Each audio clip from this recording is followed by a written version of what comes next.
પોરબંદરમાં શહેરીજનોના માથાના દુખાવા સમાન ફાટકની સમસ્યાથી લોકોને મુક્તિ મળે તે માટે મહાનગરપાલિકા દ્વારા ચક્રો ગતિમાન કરવામાં આવ્યા છે, જેમાં 2 સ્થળોએ બનનાર ઓવરબ્રિજ અને અંડરપાસ અંગે ડેપ્યુટી મ્યુનિસિપલ કમિશનર મનન ચતુર્વેદી દ્વારા સમગ્ર માહિતી આપવામાં આવી હતી. પોરબંદરમાં એક તરફ વિકાસની વાતો થાય છે, બીજી તરફ રેલવે ફાટકો છે તેને લઈને લોકો મુશ્કેલી ભોગવે છે. ખાસ કરીને કડિયા પ્લોટ છે, કડિયા પ્લોટમાં 20 થી 25 મિનિટ ફાટક બંધ રહેતું હોવાથી લોકો ત્રાહિમામ પોકારી ઉઠ્યા છે. એક પરિસ્થિતિ લીમડા ચોક ફાટકની અને નરસણ ટેકરી ફાટકની છે. જ્યારે પોરબંદર મહાનગરપાલિકા શહેરના વિકાસની વાત કરે છે ત્યારે આ ફાટકોને લઈને કોઈ ખાસ આયોજન કરી પોરબંદરમાં જે લીમડા ચોક અને કડિયા પ્લોટ ફાટકો છે, જે એક ફાટક સન્ટિંગના કારણે અને અન્ય ફાટક ટ્રેનની અવરજવરના કારણે વારંવાર બંધ થતા હોય છે, સિટીના મધ્યમાં છે.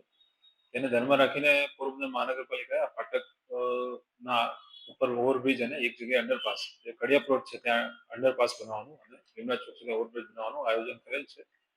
અને બંને ખૂબ જ એડવાન્સ સ્ટેજીસમાં પહોંચી ગયા છે. ખાસ કરીને કડિયા પ્લોટ છે ત્યાં જે અંડરપાસ છે ત્યાં 2 વ્હીલર અને 4 વ્હીલર એ જ તેના માટેનું ખાસ આયોજન છે. એટલે જે નાના વાહનો છે 4 વ્હીલર સહિતના તે સરળતાથી કોઈ પણ રૂકાવટ વિના કડિયા પ્લોટ તરફ અને કડિયા પ્લોટ તરફથી મુખ્ય જે આપણો કાવેરી હોટલ બાજુનો વાંક છે એ બાજુ આવી શકે એના માટેનું આયોજન અમે કરેલ છે, જે ટૂંક સમયમાં અમે રેલવે વિભાગ અને અન્ય વિભાગ જે અમારા શહેરી વિકાસ છે એમનું મંજૂરી માટે મોકલવાના છે અને એ વિધિવત એ પ્રક્રિયા અત્યારે ચાલુ જ છે. લીમડા ચોક ને લઈને એમાં ખાસ કયા પ્રકારનું આયોજન આપણે કરશું કે જ્યાં લીમડા ચોક અને જે ફાયર બ્રિગેડ વાળો જે રસ્તો છે તે બંને બાજુ ફાટક આવેલ છે.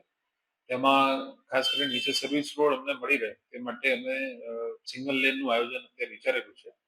એ પણ અત્યારે પ્લાનિંગમાં છે અને મુખ્ય તો અમારો એમાં એવું ઉદ્દેશ્ય છે કે નીચેનો ટ્રાફિક લિમિટેડ એકદમ ડિસ્ટર્બ થાય અને નીચે જે સર્વિસ રોડ છે તે વ્યવસ્થિત રૂપે લોકો ઉપયોગ કરી શકે તેના માટે અમે આયોજન કરી રહ્યા છીએ.